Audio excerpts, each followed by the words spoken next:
When he was 12 years old, Bob Marley and his mother, Cedella, boarded the Bungo Bungo.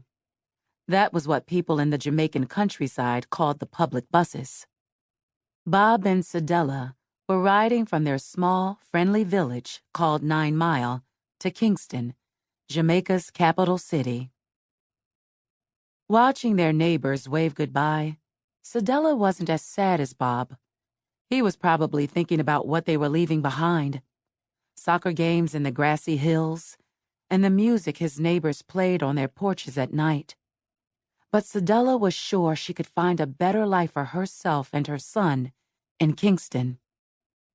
So in 1957, Bob and Cedella rolled down Jamaica's dirt roads in the Bungo Bungo to their new home. They moved to a Kingston neighborhood called Trenchtown. When they arrived, Bob was nervous about what he saw. Trenchtown was a part of the city with run-down buildings and streets crowded with people who were very poor. Many called it a slum. There was no indoor plumbing, so the people of Trenchtown had to collect water from pumps in public spaces called yards. Public yards were like dusty parks, set in the middle of big concrete apartment buildings that had been built by the government. Trenchtown could be a dangerous place. People sometimes stole from one another and fought in the street.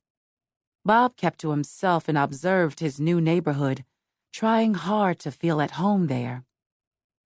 Bob noticed that the public yards were where neighbors gathered to talk or play cards and soccer. Some kids played music there. Sometimes it could seem almost like 9 Mile. When Bob played his guitar in the yard by his house, other kids noticed how talented he was. They even asked to play with him.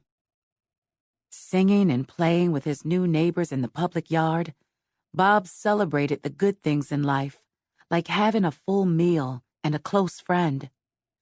It seemed the struggles of the poorest people in Kingston made them appreciate the joy that music brought to their lives more than anyone Bob had ever met.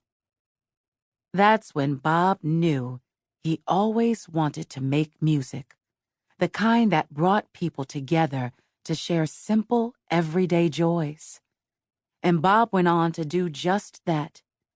His music continues to inspire and uplift people everywhere.